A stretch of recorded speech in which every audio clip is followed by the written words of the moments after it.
জানি সবার থেকে তো আমার আছে, কিন্তু আমল আমল এখন একটা মহফিল থেকে যদি আমার একটা একটা জিনিস শিখিয়া যায়, সে তো ও আমার জিন্দগি, এটা তো আমার এখন এবং আমরা কিতা করতাম, পানি শেষ খাবার শেষ করা বাদে আমরা আলহামদুলিল্লাহ হইতাম। যদি আমার মাথার মধ্যে কোনো বলতো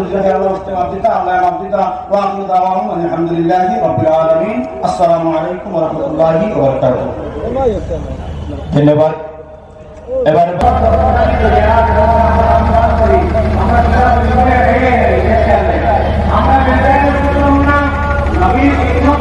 আমাদের জীবনে করিতাম এই আমার যুবক ভাইরা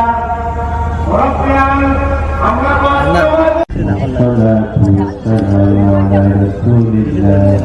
أما بعد فأعوذ بالله من الشيطان الرجيم.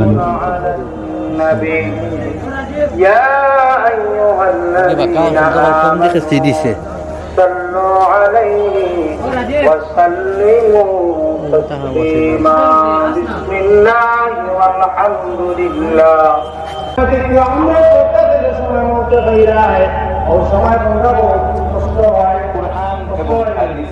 চারটা কথা শুনে নিজের জীবনকে ধন্য করার চেষ্টা করি।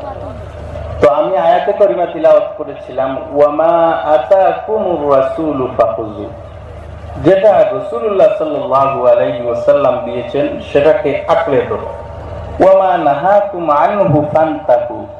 আর আল্লাহ হযরতে ওমর, হযরতে আলী, হযরতে উসমান সহ অসংখ্য সাহাবায়ে রহমাতুল লিল আলামিন এর শুধু পূর্বে একদিন হয়ে গেল রাসূলুল্লাহ সাল্লাল্লাহু আলাইহি ওয়াসাল্লাম। আল্লাহ রাব্বুল আলামিন আমাদেরকে শ্রেষ্ঠ বানিয়েছে, আমরাও যেন মুসলমান হয়ে থাকি, কুরআনের সাথে মহব্বত করি, মসজিদের সাথে মহব্বত করি। কিন্তু রহমাতুল্লিল আলামিন যখন আসলো তখন আল্লাহ রাব্বুল আলামিন বললেন, তোমরা নবী মুহাম্মদুর রাসূলুল্লাহ সাল্লাল্লাহু আলাইহি ওয়াসাল্লাম ভুল ভ্রান্তি হয়ে থাকে, নিজে ছেলে মনে করে, ছোট ভাই মনে করে ক্ষমা করবেন।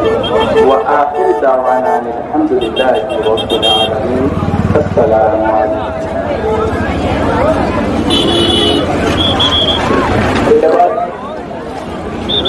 এবার বয়ান পেশ করবেন হাফিজ সাহেব জুবাইর আহমদ সাহেব, হাফিজ সাহেব জুবাইর আহমদ শফিকুল সাহেব তার বয়ান পেশ করার জন্য অনুরোধ করছি।